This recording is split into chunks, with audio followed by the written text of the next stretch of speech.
Hello my YouTube family, ಹೇಗಿದ್ದೀರಾ ಎಲ್ಲರೂ? I hope ಎಲ್ಲರೂ ಚೆನ್ನಾಗಿದ್ದೀರಾ. ಅದೇ ರೀತಿ ನಿಮ್ಮ ಲೈಫ್ನಲ್ಲಿ ಪಾಸಿಟಿವ್ ಆಗಿ ಥಿಂಕ್ ಮಾಡ್ತಾ ಇದ್ದೀರಾ ಅಂತ ಅಂದ್ಕೊಂಡಿದ್ದೀನಿ. ಇವತ್ತಿನ ಈ ನೈಟ್ ರೀಡಿಂಗಲ್ಲಿ ತುಂಬ ಕಾಮ್ ಆಗಿರುವಂತಹ, ತುಂಬ ಡೀಪ್ ಆಗಿರುವಂತಹ ಬ್ಯೂಟಿಫುಲ್ ಎನರ್ಜಿ ಯಾವುದಿದೆ ಅಂತ ನೋಡೋಣ. ಮೊದಲು ಸ್ವಲ್ಪ ರಿಲ್ಯಾಕ್ಸ್ ಆಗಿ ಡೀಪ್ ಬ್ರೀತನ್ನು ತಗೊಳ್ಳಿ. ಕಣ್ಣು ಮುಚ್ಕೊಂಡು ಡೀಪ್ ಬ್ರೀತನ್ನು ತಗೊಳ್ಳಿ. ನಿಮ್ಮ ಮೈಂಡನ್ನು ಕಾಮ್ ಮಾಡ್ಕೊಳ್ಳಿ, ರಿಲ್ಯಾಕ್ಸ್ ಮಾಡ್ಕೊಳ್ಳಿ. ಈಗ ನಿಮ್ಮ ಪರ್ಸನ್ ಹೆಸರನ್ನು ಮನಸ್ಸಿನಲ್ಲಿ 3 ಬಾರಿ ನೆನೆಸ್ಕೊಂಡು ಅವರ ಫೇಸನ್ನು ಇಮ್ಯಾಜಿನ್ ಮಾಡ್ಕೊಳ್ಳಿ. ನೀವು ಮತ್ತು ಅವರು ಒಟ್ಟಿಗೆ ಕಳೆದಿರುವಂತಹ ಸ್ಪೆಂಡ್ ಮಾಡಿದ ಬ್ಯೂಟಿಫುಲ್ ಮೂಮೆಂಟ್ಸನ್ನು ಫೀಲ್ ಮಾಡಿ. ಅದಕ್ಕೂ ಮೊದಲು ಈ ರೀಡಿಂಗ್ ನಿಮ್ಮವರೆಗೂ ತಲುಪಿದೆ ಅಂದರೆ ಯು ಆರ್ ಸೋ ಬ್ಲೆಸ್ಡ್. ಯೂನಿವರ್ಸ್ಗೆ ಗ್ರ್ಯಾಟಿಟ್ಯೂಡ್ ಫೀಲ್ ಮಾಡಿ. ಥ್ಯಾಂಕ್ ಯು ಯೂನಿವರ್ಸ್ ಅಂತ ಗ್ರ್ಯಾಟಿಟ್ಯೂಡ್ ಹೇಳಿ. ನಿಮ್ಮ ಪರ್ಸನ್ ಎನರ್ಜಿಯನ್ನು ಫೀಲ್ ಮಾಡ್ಕೊಳ್ಳಿ. ಪಾಸಿಟಿವ್ ಆಗಿರುವ ಬ್ಯೂಟಿಫುಲ್ ಎನರ್ಜಿ ಬಂದಾಗ ಅದನ್ನು ರಿಸೀವ್ ಮಾಡ್ಕೊಳ್ಳಿ. ಯಾಕೆಂದರೆ ಪಾಸ್ಟಲ್ಲಿ ಏನೇ ನಡೆದಿರ್ಬೋದು. ಕೆಲವೊಮ್ಮೆ ಹೀಲಿಂಗ್ ಅಂದರೆ ಪಾಸ್ಟ್ ನೋವನ್ನು ಹಿಡ್ಕೊಂಡಿರೋದಲ್ಲ, ಒಳ್ಳೆಯ ಮೆಮೊರೀಸನ್ನು ಮತ್ತೆ ಮತ್ತೆ ಮನಸ್ಸಿನಲ್ಲಿ ತರೋದ್ರಲ್ಲೂ ಇರುತ್ತೆ. ಆಗ ನಿಮ್ಮ ಹಾರ್ಟ್ ಅನ್ನೋದು ಸ್ವಲ್ಪ ಲೈಟ್ ಆಗುತ್ತೆ. ನಿಮ್ಮ ಎನರ್ಜಿ ಕೂಡ ನಿಧಾನವಾಗಿ ಹೀಲ್ ಆಗೋದಕ್ಕೆ ಶುರು ಆಗುತ್ತೆ. ಇದೊಂದು ಜನರಲ್ ರೀಡಿಂಗ್ ಆಗಿರುತ್ತೆ. ಜನರಲ್ ರೀಡಿಂಗ್ ಆಗಿರೋದ್ರಿಂದ ಜನರಲ್ ರೀತಿಯಲ್ಲಿ ನೀವು ಇದನ್ನು ಜಡ್ಜ್ ಮಾಡಬೇಕಾಗುತ್ತೆ. ಅಂದರೆ ಎಷ್ಟು ವಿಷಯಗಳು ನಿಮಗೆ ಮ್ಯಾಚ್ ಆಗುತ್ತೋ, ಎಷ್ಟು ಎನರ್ಜೀಸ್ಗಳು ನಿಮಗೆ ಮ್ಯಾಚ್ ಆಗುತ್ತೋ ಅಷ್ಟನ್ನು ಮಾತ್ರ ತಗೊಂಡು ಬಾಕಿ ಉಳಿದಿರುವ ವಿಷಯಗಳನ್ನು ನೀವು ಅಲ್ಲಿಗೆ ಬಿಡಬೇಕಾಗುತ್ತೆ. ಯಾಕೆ ಅಂದರೆ ಎಲ್ಲರ ಎನರ್ಜೀಸ್ ಕೂಡ ಸೇಮ್ ಆಗಿರೋದಿಲ್ಲ. ಈ ರೀಡಿಂಗಲ್ಲಿ ಬರುವ ಯಾವುದೇ ವಿಷಯಗಳನ್ನಾಗಲಿ ಫೋರ್ಸ್ಫುಲ್ಲಾಗಿ ನಿಮ್ಮ ಮೇಲೆ ನೀವು ಹಾಕ್ಕೊಳ್ಬಾರ್ದು. ರೀಡಿಂಗನ್ನು ನೋಡಬೇಕಾದ್ರೆ ವಿಡಿಯೋನ ಲೈಕ್ ಮಾಡ್ಕೊಳ್ಳಿ. ಅದೇ ರೀತಿ ಚಾನಲ್ನ ಸಬ್ಸ್ಕ್ರೈಬ್ ಮಾಡಿಕೊಂಡು ಕನೆಕ್ಟ್ ಆಗಿ. ಈಗ ಮೊದಲಿಗೆ ಯಾವ ಎನರ್ಜಿ ಇದೆ ಅಂತ ನೋಡೋಣ. ತುಂಬ ಸ್ಟ್ರಾಂಗ್ ಆಗಿರುವ ಎನರ್ಜಿ. ಡಿಸ್ಟೆನ್ಸ್ ಇದ್ದರೂ ಕೂಡ ಕನೆಕ್ಷನ್ ಇನ್ನೂ ಎಂಡ್ ಆಗಿಲ್ಲ ಅನ್ನೋ ಎನರ್ಜಿ. ಹೊರಗಡೆ ನೋಡೋದಕ್ಕೆ ಈ ವ್ಯಕ್ತಿ ಕಾಮ್ ಆಗಿ ಕೇರ್ ಇಲ್ಲ ಅನ್ನೋ ಹಾಗೆ ಬಿಹೇವ್ ಮಾಡ್ತಾ ಇದ್ದಾರೆ. ಆದರೆ ಮನಸ್ಸಿನ ಒಳಗಡೆ ತುಂಬ ವಿಚಾರಗಳು ನಡೀತಾ ಇದೆ. ಮೊದಲು ನೀವು ಇಬ್ಬರ ನಡುವೆ ಸಪ್ರೇಷನ್ ಬಂದಾಗ ಏನಾಗ್ತಿತ್ತು ಅಂದರೆ ನೀವು ತುಂಬ ರೆಸ್ಟ್ಲೆಸ್ ಆಗ್ತಾಯಿದ್ರಿ. ಬೇಸರ, ಆ್ಯಂಗ್ಸೈಟಿ, ಟೆನ್ಷನ್, ಮನಸ್ಸು ಒಂಥರ ನೆಮ್ಮದಿ ಇಲ್ಲದ ಹಾಗೆ ಆಗಿರ್ತಾಯಿತ್ತು ನಿಮ್ಮ ಮನಸ್ಸು. ಈ ವ್ಯಕ್ತಿ ರಿಪ್ಲೈ ಕೊಡಲಿಲ್ಲ ಅಂದರೆ ಮತ್ತೆ ಮತ್ತೆ ಕಾಲ್ ಮಾಡ್ತಾಯಿದ್ರಿ, ಮೆಸೇಜ್ ಮಾಡ್ತಾಯಿದ್ರಿ. ಅಕಸ್ಮಾತ್ ಅವರೇನಾದರೂ ನಿಮ್ಮನ್ನು ಬ್ಲಾಕ್ ಮಾಡಿದ್ರು ಕೂಡ ಅವರ ಫ್ರೆಂಡ್ಸ್ಗಳ ಮೂಲಕ ಅಥವಾ ನಿಮಗೆ ಗೊತ್ತಿರೋರ ಮೂಲಕ ಅವರನ್ನು ಕಾಂಟ್ಯಾಕ್ಟ್ ಮಾಡೋದಕ್ಕೂ ಕೂಡ ನೀವು ಟ್ರೈ ಮಾಡಿರಬಹುದು. ಯಾಕೆ ಮಾತಾಡ್ತಿಲ್ಲ, ಯಾಕೆ ಸಡನ್ಲಿ ದೂರ ಆದರು, ಯಾಕೆ ಇಗ್ನೋರ್ ಮಾಡ್ತಾ ಇದ್ದಾರೆ ಅನ್ನೋ ಪ್ರಶ್ನೆಗಳು ನಿಮ್ಮ ಮನಸ್ಸಿನಲ್ಲೂ ಕೂಡ ಓಡಾಡ್ತಾ ಇರ್ಬೋದು. ಆದರೆ ಈಗ ಆ ಎನರ್ಜಿ ಸಂಪೂರ್ಣವಾಗಿ ಸೇಮ್ ಆಗಿಲ್ಲ. ಈಗ ನೀವು ನಿಧಾನವಾಗಿ ಎಮೋಷ್ನಲಿ ಸ್ಟ್ರಾಂಗ್ ಆಗ್ತಾ ಇದ್ದೀರಾ. ಹಿಂದೆ ಇದ್ದಷ್ಟು ಪ್ಯಾನಿಕ್ ಆಗ್ತಾ ಇಲ್ಲ ಅಂತ ನಾನು ಹೇಳ್ತಾ ಇರೋದು. ಅಂದರೆ ಅವರ ಮೇಲೆ ಪ್ರೀತಿ ಇಲ್ಲ ಅಂತ ಅಲ್ಲ. ಹಿಂದೆ ತುಂಬ ಪ್ಯಾನಿಕ್ ಆಗ್ತಾ ಇದ್ರಿ, ತುಂಬ ನೋವು ಪಡ್ತಾ ಇದ್ರಿ. ಒಳಗೆ ನೋವಿದ್ರೂ ಕೂಡ ಹೊರಗಡೆ ನಿಮ್ಮ ಎನರ್ಜಿ ಚೇಂಜ್ ಆಗ್ತಾ ಇದೆ. ಅಂದರೆ ನಿಮ್ಮಲ್ಲಿ ಬಂದಿರುವ ದೊಡ್ಡ ಬದಲಾವಣೆ ಏನು ಅಂದರೆ ನಿಮ್ಮ ವೈಬ್ರೇಷನ್ ಈಗ ಹಿಂದೆಗಿಂತ ಅಂದರೆ ಪಾಸ್ಟ್ಗಿಂತ ಇನ್ಕ್ರೀಸ್ ಆಗಿದೆ. ಬಹುಶಃ ಇಲ್ಲಿ ಕೆಲವರು ನೀವು ಮೆಡಿಟೇಷನ್ ಮಾಡ್ತಾ ಇರ್ಬೋದು, ಅಥವಾ ಯೂನಿವರ್ಸ್ ಹತ್ರ, ದೇವ್ರ ಹತ್ರ ಕೇಳ್ಕೊಳ್ತಾ ಇರ್ಬೋದು, ಪ್ರೇಯರ್ ಮಾಡ್ತಾ ಇರ್ಬೋದು, ಮ್ಯೂಸಿಕ್ ಕೇಳಿ ಕಾಮ್ ಆಗೋದಕ್ಕೆ ಟ್ರೈ ಮಾಡ್ತಾ ಇರ್ಬೋದು, ಯಾವುದೋ ಒಂದು ಸಾಂಗ್ ಕೇಳ್ತಾ ಇರ್ಬೋದು, ಅಥವಾ ಸಿಂಪ್ಲಿ ಸೈಲೆನ್ಸ್ನಲ್ಲಿ ಹೀಲ್ ಆಗೋದಕ್ಕೆ ಪ್ರಯತ್ನ ಮಾಡ್ತಾ ಇರ್ಬೋದು. ಯಾವುದೇ ಆಗಿರಲಿ ನಿಮ್ಮ ಎನರ್ಜಿ ಮೊದಲಿನ ರೀತಿ ಇಲ್ಲ. ಹಿಂದೆ ನೀವು ಈ ವ್ಯಕ್ತಿಯ ಅಟೆನ್ಷನ್ಗಾಗಿ ತುಂಬ ಓಡ್ತಾ ಇದ್ರಿ. ಆದರೆ ಈಗ ಸ್ವಲ್ಪ ಹಿಂದೆ ಸರಿದು ನಿಮ್ಮನ್ನೇ ನೀವು ಅಂಡರ್ಸ್ಟ್ಯಾಂಡ್ ಮಾಡ್ಕೊಳ್ತಾ ಇದ್ದೀರಾ. ಮತ್ತು ಇದೇ ಬದಲಾವಣೆ ನಿಮ್ಮ ಪರ್ಸನ್ಗೆ ಡಿಸ್ಟರ್ಬ್ ಆಗ್ತಾ ಇದೆ. ನೀವು ಚೇಂಜ್ ಆಗಿರೋದು ಅವರಿಗೆ ಡಿಸ್ಟರ್ಬ್ ಆಗ್ತಾ ಇದೆ. ಅವ್ರಿಗೀಗ ಅನ್ನಿಸ್ತಾ ಇದೆ ಇವರು ಮೊದಲಿನ ಹಾಗಿಲ್ಲ, ಇವರೀಗ ನನಗಿಂತ ಎಮೋಷ್ನಲಿ ಸ್ಟ್ರಾಂಗ್ ಆಗಿದ್ದಾರೆ, ಇವರು ಸ್ಲೋಲಿ ಮೂವ್ ಆನ್ ಆಗ್ತಾ ಇದ್ದಾರಾ. ಅದಕ್ಕೆ ಅವರೊಳಗಡೆ ತುಂಬ ಕೋಪ ಬರ್ತಾ ಇದೆ, ಕನ್ಫ್ಯೂಷನ್ ಕೂಡ ಬರ್ತಾ ಇದೆ. Misunderstanding energy, fight energy.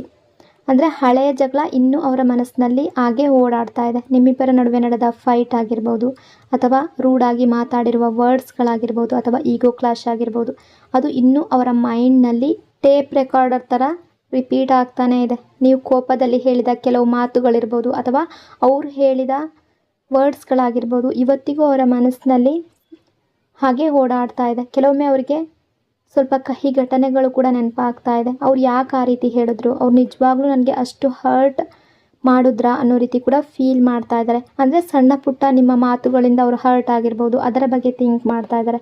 ನಾನು ಅಷ್ಟು ತಪ್ಪು ಮಾಡಿದ್ನಾ ಅನ್ನೋ ಫೀಲಿಂಗ್ಸ್ ಬರ್ತಾ ಇದೆ. ಆ ಥಾಟ್ಸ್ ಅವ್ರಿಗೆ ಮತ್ತೆ ಮತ್ತೆ ಬರ್ತಾ ಇದ್ದಾರೆ. ಶೈ ಫೀಲ್ ಎನರ್ಜಿ. ಹೊರಗಡೆ ಅವರು ಈಗೋ ತೋರಿಸ್ಕೊಳ್ತಾ ಇರ್ಬೋದು ಕೂಡ ಶೈ ಎನರ್ಜಿ ಇದೆ. ಯಾಕೆಂದರೆ ಈ ವ್ಯಕ್ತಿ ರಿಯೂನಿಯನ್ ಬೇಕು ಅಂತ ಫೀಲ್ ಮಾಡ್ತಾ ಇದ್ದಾರೆ, ರೀಕನ್ಸಿಲೇಷನ್ ಬೇಕು ಅಂತ ಅಂದ್ಕೊಳ್ತಾ ಇದ್ದಾರೆ. ಆದರೆ ಪ್ರಾಬ್ಲಮ್ ಏನು ಅಂದರೆ ಅವರಿಗೆ ನಿಮ್ಮನ್ನು ಹೇಗೆ ಫೇಸ್ ಮಾಡೋದು ಅನ್ನೋದು ಗೊತ್ತಾಗ್ತಾ ಇಲ್ಲ. ನಾನು ಮತ್ತೆ ಹೇಗೆ ಮಾತಾಡೋದು, ಯಾವ ರೀತಿ ಕಾಲ್ ಮಾಡೋದು, ಮೆಸೇಜ್ ಮಾಡೋದು, ನಾನು ಹೇಳಿದ ಮಾತುಗಳು ಅವರಿಗೆ ಹರ್ಟ್ ಆಗಿದ್ದರೆ ಅವ್ರು ನನ್ನನ್ನು ಅಕ್ಸೆಪ್ಟ್ ಮಾಡ್ತಾರಾ, ಯಾವ ರೀತಿ ಅವ್ರ ಹತ್ರ ಹೋಗೋದು, ಈ ರೀತಿ ಫೀಲ್ ಮಾಡ್ತಾ ಇದ್ದಾರೆ. ಯಾವ ರೀತಿ ಅಂದರೆ ಒಂದು ಕಡೆ ರೀಕನ್ಸಿಲೇಷನ್ ಬೇಕು, ರೀಯೂನಿಯನ್ ಬೇಕು ಅಂತ ಅಂದ್ಕೊಳ್ತಿದ್ದಾರೆ, ಮತ್ತೊಂದು ಕಡೆ ಅವರ ಈಗೋ ಅವರನ್ನು ಬಿಡ್ತಾ ಇಲ್ಲ. Double mind energy. ಒಂದೇ ಸಮಯದಲ್ಲಿ ಎರಡು ರೀತಿಯ ಫೀಲಿಂಗ್ಸ್ ಫೀಲ್ ಮಾಡ್ತಾ ಇದ್ದಾರೆ. ಒಂದು ಕ್ಷಣ ನನಗೆ ಇವ್ರು ಬೇಕು ಅಂತ ಅನ್ನಿಸ್ತಾ ಇದೆ, ಮತ್ತೊಂದು ಕ್ಷಣ ಬೇಡ, ನಾನು ಫಸ್ಟ್ ಮೂವ್ ಮಾಡಲ್ಲ, ನಾನು ಯಾಕೆ ಮೊದಲು ಹೋಗಬೇಕು, ಈ ರೀತಿ ಫೀಲ್ ಮಾಡ್ತಾ ಇದ್ದಾರೆ. ಈ ಪರ್ಸನ್ ಎಮೋಷ್ನಲಿ ಸ್ಟೇಬಲ್ ಅಲ್ಲ ಅನ್ನೋ ಫೀಲಿಂಗ್ ಕೂಡ ಅವರ ಮನಸ್ಸಿನಲ್ಲಿದೆ. ಅಂದರೆ ಒಂದು ಡಿಸಿಷನ್ಗೆ ಸೆಟ್ಲ್ ಆಗೋದು ಇವರಿಗೆ ಕಷ್ಟ ಆಗಿರ್ಬೋದು, ಅಥವಾ ಇವರು ಸಡನ್ನಾಗಿ ಇವರ ಪ್ಲ್ಯಾನ್ಸ್ ಚೇಂಜ್ ಮಾಡ್ಕೊಳ್ತಾರೆ. ಅಂದರೆ ಮಾತಾಡಬೇಕು ಅಂತ ಅಂದ್ಕೊಂಡ್ರು ಕೂಡ ಮತ್ತೆ ಅವರ ಪ್ಲ್ಯಾನ್ಸ್ ಚೇಂಜ್ ಮಾಡೋದು, ಮೂಡ್ ಚೇಂಜ್ ಆಗೋದು, ರಿಲೇಷನ್ಶಿಪ್ಪಲ್ಲಿ ಕನ್ಸಿಸ್ಟೆನ್ಸಿ ಇರದೇ ಇರೋದು, ಇದೆಲ್ಲ ಎನರ್ಜಿ. ಪಾಸ್ಟ್ನಲ್ಲಿ ಚೀಟಿಂಗ್ ಎನರ್ಜಿ ಅಥವಾ ಮಿಸ್ಅಂಡರ್ಸ್ಟ್ಯಾಂಡಿಂಗ್ ಎನರ್ಜಿ. ಇಲ್ಲಿ ಅವರು ಕೆಲವು ಟ್ರೂತ್, ಯಾವುದಾದ್ರೂ ಸತ್ಯವನ್ನು ನಿಮ್ಮಿಂದ ಹೈಡ್ ಮಾಡಿರ್ಬೋದು, ಅಥವಾ ಅರ್ಧ ಸತ್ಯ ಹೇಳಿರ್ಬೋದು. ಯಾವುದೋ ಒಂದು ಸಣ್ಣ ಪುಟ್ಟ ವಿಷಯ ಆಗಿರ್ಬೋದು, ದೊಡ್ಡ ವಿಷಯ ಆಗಿರ್ಬೋದು, ಅಥವಾ ಕಮಿಟ್ಮೆಂಟ್ ಅವಾಯ್ಡ್ ಮಾಡಿರ್ಬೋದು, ಅಥವಾ ಟ್ರಸ್ಟ್ ಬ್ರೇಕ್ ಆಗುವ ರೀತಿ ಇವರು ನಡ್ಕೊಂಡಿರ್ಬೋದು. ಇದರಿಂದ ನೀವು ರಿಯಾಲಿಟಿ ನೋಡಿದ ನಂತರ ಎಮೋಷ್ನಲಿ ತುಂಬ ಪೇಯ್ನ್ ಅನುಭವಿಸಿದ್ದೀರ. ಮೊದಲು ನೀವು ತುಂಬ ಎಮೋಷ್ನಲ್ ಆಗ್ತಾಯಿದ್ರಿ, ಆದರೆ ಈಗ ಲಾಜಿಕಲ್ ಆಗೋದಕ್ಕೆ ಟ್ರೈ ಮಾಡ್ತಾ ಇದ್ದೀರಾ. ಅವ್ರಿಗೀಗ ನಿಮ್ಮ ಬಿಹೇವಿಯರ್ ಕೋಲ್ಡಾಗಿ ಕಾಣಿಸ್ತಾ ಇದೆ. ಇವರೀಗ ನನ್ನನ್ನು ಈಸಿಲಿ ಟ್ರಸ್ಟ್ ಮಾಡೋದಿಲ್ಲ, ಇವ್ರು ಈಗ ತುಂಬ ಚೇಂಜ್ ಆಗಿದ್ದಾರೆ ಅನ್ನೋ ಫೀಲ್ ಅವ್ರಿಗೆ ಬರ್ತಾ ಇದೆ. Commitment energy. ಕಮಿಟ್ಮೆಂಟಲ್ಲಿ ಯಾವುದಾದ್ರೂ ದೊಡ್ಡ ಇಶ್ಯೂ ಬಂದಿರ್ಬೋದು. ಕೆಲವರಿಗೆ ಈ ಕನೆಕ್ಷನ್ ಬಿಗ್ಗೆಸ್ಟ್ ಪ್ರಾಬ್ಲಮ್ ಏನು ಅಂದರೆ ಕಮಿಟ್ಮೆಂಟ್ ಕೂಡ ಆಗಿರ್ಬೋದು. ನೀವು ಪಾಸ್ಟಲ್ಲಿ ಕ್ಲಾರಿಟಿ ಕೇಳಿದ್ದೀರಾ, ಫ್ಯೂಚರ್ ಬಗ್ಗೆ ಕೇಳಿದ್ದೀರಾ, ಫ್ಯಾಮಿಲಿ ಬಗ್ಗೆ ಕೇಳಿದ್ದೀರಾ, ಅಥವಾ ಫ್ಯಾಮಿಲಿಯಲ್ಲಿ ಮಾತಾಡೋದಕ್ಕೆ ಹೇಳಿರ್ಬೋದು. ಆದರೆ ಈ ವ್ಯಕ್ತಿ ರೆಸ್ಪಾನ್ಸಿಬಿಲಿಟಿ ತಗೊಳ್ಳೋದಕ್ಕೆ ರೆಡಿ ಇರಲಿಲ್ಲ. ಕೆಲವರ ಕೇಸ್ನಲ್ಲಿ ಫಿನಾನ್ಷಿಯಲಿ ಸ್ಟೆಬಿಲಿಟಿ ಅನ್ನೋದು ಕೂಡ ಇರಲಿಲ್ಲ. ಜಾಬ್ ಸ್ಟೇಬಲ್ ಆಗದೆ ಇರ್ಬೋದು, ಫ್ಯಾಮಿಲಿ ಪ್ರೆಷರ್ ಇರ್ಬೋದು, ಸೆಲ್ಫ್ ಕಾನ್ಫಿಡೆನ್ಸ್ ಕಡಿಮೆ ಇರ್ಬೋದು. ಇದೆಲ್ಲ ಕಾರಣದಿಂದ ಕೂಡ ಡಿಸ್ಟೆನ್ಸ್ ಕ್ರಿಯೇಟ್ ಆಗಿರ್ಬೋದು, ನೀವಿಬ್ಬರು ದೂರ ಆಗಿರ್ಬೋದು. Fear energy. ಹಿಂದೆ ಈ ವ್ಯಕ್ತಿಗೆ ಕಾನ್ಫಿಡೆನ್ಸ್ ಇತ್ತು, ಇವರು ಎಲ್ಲೂ ಹೋಗಲ್ಲ, ಅಂದರೆ ನೀವು ಇವರನ್ನು ಬಿಟ್ಟು ಯಾವುದೇ ಕಾರಣಕ್ಕೂ ಹೋಗಲ್ಲ, ಎಷ್ಟೇ ಹರ್ಟ್ ಆದರೂ ಕೂಡ ನೀವು ಏನೇ ಅವ್ರ ಮಾತು ಹೇಳಿದ್ರು, ಇಗ್ನೋರ್ ಮಾಡಿದ್ರು ನೀವು ಅವ್ರ ಜೊತೆನೇ ಇರ್ತೀರ ಅನ್ನೋ ಫೀಲ್ ಇತ್ತು, ಕಾನ್ಫಿಡೆನ್ಸ್ ಇತ್ತು. ಆದರೆ ಈಗ ಆ ಕಾನ್ಫಿಡೆನ್ಸ್ ಶೇಕ್ ಆಗಿದೆ. ಈಗ ಅವರಿಗೆ ಫಿಯರ್ ಬರ್ತಾ ಇದೆ, ಇವ್ರು ನಿಜವಾಗ್ಲೂ ಮೂವ್ ಆನ್ ಆದ್ರ, ಇವರ ಲೈಫ್ಗೆ ಬೇರೆ ಯಾರಾದರೂ ಎಂಟ್ರಿ ಆಗಿದಾರಾ, ನಾನು ತಡ ಮಾಡೋದನ್ನ. ಈ ಫಿಯರ್ ಮೊದಲು ಆ ರೀತಿ ಇರಲಿಲ್ಲ, ಆದರೆ ಈಗ ತುಂಬ ಸ್ಟ್ರಾಂಗ್ ಆಗಿದೆ. Insecurity energy. Jealousy energy. ಅಂದರೆ ನೀವು ಬೇಕು ಅಂತಲೇ ಎಲ್ಲರೂ ಅಲ್ಲ, ಕೆಲವರು ನಿಮ್ಮ ವ್ಯಾಲ್ಯೂ ಶೋ ಮಾಡ್ತಾ ಇದ್ದೀರಾ. ಸೋಷಿಯಲ್ ಮೀಡಿಯಾ ಮೂಲಕ ಆಗಿರ್ಬೋದು, ಸ್ಟೇಟಸ್ ಆಗ್ತಾ ಇರ್ಬೋದು, ನೀವು ಬ್ಯುಸಿ ಆಗಿರಬಹುದು, ಅಥವಾ ಫ್ರೆಂಡ್ಸ್ ಜಾಸ್ತಿ ಮಾಡ್ಕೊಂಡಿರ್ಬೋದು, ಫ್ರೆಂಡ್ಸ್ಗಳ ಜೊತೆ ತುಂಬ ಕ್ಲೋಸ್ ಆಗಿ ಮಾತಾಡ್ತಾ ಇರ್ಬೋದು. ಈ ವ್ಯಕ್ತಿಗೆ ಇಂಡೈರೆಕ್ಟಾಗಿ ಫೀಲ್ ಮಾಡಿಸ್ತಾ ಇದ್ದೀರಾ, ನನ್ನ ಲೈಫ್ನಲ್ಲಿ ನಾನು ಹ್ಯಾಪಿಯಾಗಿದ್ದೀನಿ ಅನ್ನೋ ರೀತಿ ನೀವು ಫೀಲ್ ಮಾಡಿಸ್ತಾ ಇರ್ಬೋದು. ಇದೆಲ್ಲವನ್ನು ನೋಡಿ ಈ ಪರ್ಸನ್ಗೆ ಇನ್ಸೆಕ್ಯೂರಿಟಿ ಫೀಲ್ ಆಗ್ತಾ ಇದೆ, ಜಲಸಿ ಫೀಲ್ ಆಗ್ತಾ ಇದೆ. ಹೊರಗಡೆ ರಿಯಾಕ್ಷನ್ ಕೊಡದೇ ಇರ್ಬೋದು, ಆದರೆ ಮನಸ್ಸಿನ ಒಳಗಡೆ ಎಫೆಕ್ಟ್ ಆಗ್ತಾ ಇದೆ. ಸ್ಲೋ ಮೂಮೆಂಟ್ ಕಾಣಿಸ್ತಾ ಇದೆ. ಈ ವ್ಯಕ್ತಿ ಫಾಸ್ಟಾಗಿ ಓಡ್ ಬರುವ ಎನರ್ಜಿ ಅಲ್ಲ, ತುಂಬ ಸ್ಲೋ ಆಗಿ ಕೇರ್ಫುಲಿ ಸ್ಟೆಪ್ ಬೈ ಸ್ಟೆಪ್ ಯೋಚನೆ ಮಾಡಿ ಮೂವ್ ಆಗ್ತಾ ಇದ್ದಾರೆ. ಆದರೆ ಮೂಮೆಂಟ್ ಅನ್ನೋದು ಇದೆ. ಈಗ ಸ್ಲೋಲಿ ರಿಯಲೈಸೇಷನ್ ಬರ್ತಾ ಇದೆ, ನಾನು ತಪ್ಪು ಮಾಡಿದೆ, ನಾನು ಈ ರಿಲೇಷನ್ಶಿಪ್ ಲೂಸ್ ಮಾಡಬಾರ್ದಿತ್ತು, ಕಳ್ಕೊಳ್ಬಾರ್ದಿತ್ತು ಅನ್ನೋ ಫೀಲ್ ಬರ್ತಾ ಇದೆ. ಸಪ್ರೇಷನ್ನಿಂದ ಕೂಡ ಅವರು ಟಯರ್ಡ್ ಆಗಿದ್ದಾರೆ. ಈ ಡಿಸ್ಟೆನ್ಸ್ ಏನಿದೆ ನಿಮ್ಮಿಬ್ಬರ ನಡುವೆ ಅವರನ್ನು ತುಂಬ ಟಯರ್ಡ್ ಮಾಡಿದೆ.